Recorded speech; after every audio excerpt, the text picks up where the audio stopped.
Machine हम क्यों कह रहे हैं? लोकसभा चुनाव में ईवीएम को लेकर फिर बवाल मच गया है। तीसरे फेज के मतदान के दौरान रामपुर में 300 से अधिक ईवीएम में खराबी की शिकायत आई। इसके बाद सपा अध्यक्ष अखिलेश यादव ने भी ईवीएम की खराबी पर सवाल खड़े कर दिए। साथ ही ईवीएम में खराबी पर सियासी घमासान एक बार फिर से शुरू हो गया। देखिए हमारी ये खास रिपोर्ट। तीसरे चरण में ईवीएम पर संग्राम, बीच मतदान ईवीएम पर घमासान, गठबंधन ने उठाए ईवीएम पर सवाल, खराब ईवीएम पर सियासी तूफान। 2019 लोकसभा चुनाव के तीसरे चरण में यूपी में फिर खराब ईवीएम पर सियासी तूफान खड़ा हो गया है। तीसरे चरण में यूपी की 10 सीटों पर चुनाव हुए, जहां गठबंधन ने एक बार फिर ईवीएम में खराबी को लेकर सरकार और चुनाव आयोग पर निशाना साधा। सपा ने चुनाव में धांधली का आरोप लगाया। सपा प्रतिनिधिमंडल ने निर्वाचन आयोग पहुंचकर लिखित में ईवीएम में गड़बड़ी की शिकायत की, जिसके बाद ईवीएम में गड़बड़ी को लेकर फिर बवाल मच गया। तीसरे चरण के मतदान के दौरान रामपुर, बरेली, बदायूं, संभल, मैनपुरी में ईवीएम खराबी आने की शिकायत मिली, जिसके चलते पोलिंग बूथ के बाहर वोटर परेशान नजर आए। साथ ही रामपुर में 300 से अधिक ईवीएम में खराबी की शिकायतें सामने आईं। ये शिकायत रामपुर से समाजवादी पार्टी के प्रत्याशी आजम खां के विधायक बेटे अब्दुल्ला आजम ने की। प्रशासन 2 महीने से भारतीय जनता पार्टी का इलेक्शन लड़ा रहा है। इसकी शिकायत हम चुनाव आयोग से भी कर चुके, इसकी शिकायत हम जहां जहां कर सकते थे वहां कर चुके, लेकिन कोई एक्शन नहीं हुआ। हमने ये बात कही थी कि चुनाव आयोग जो अफसर आए हैं, यहाँ जो 6-7 अफसरों की टीम आई है, वो इलेक्शन को खराब करेगी और आज वही हो रहा है।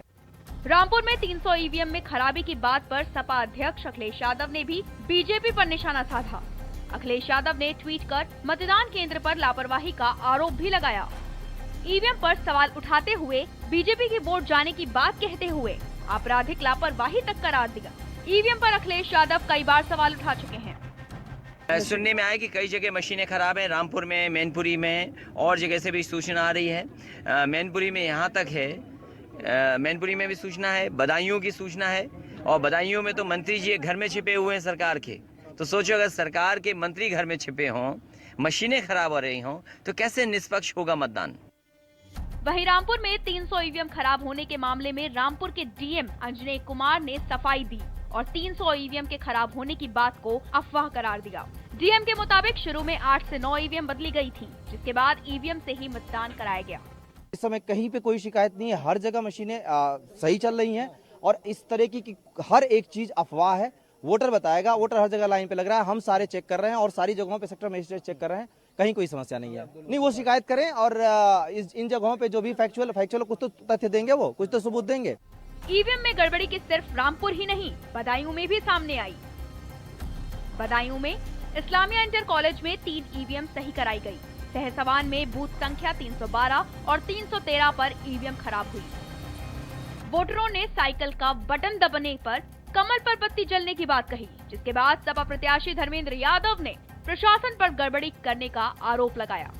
धर्मेंद्र यादव ने प्रशासन पर ईवीएम ठीक नहीं कराने और बीजेपी के पक्ष में वोटिंग कराने के गंभीर आरोप लगाए। मेरे खुद के संज्ञान में लगभग 50 बूथ आ चुके हैं जहाँ की मशीनें की खराब होने की शिकायत आई है।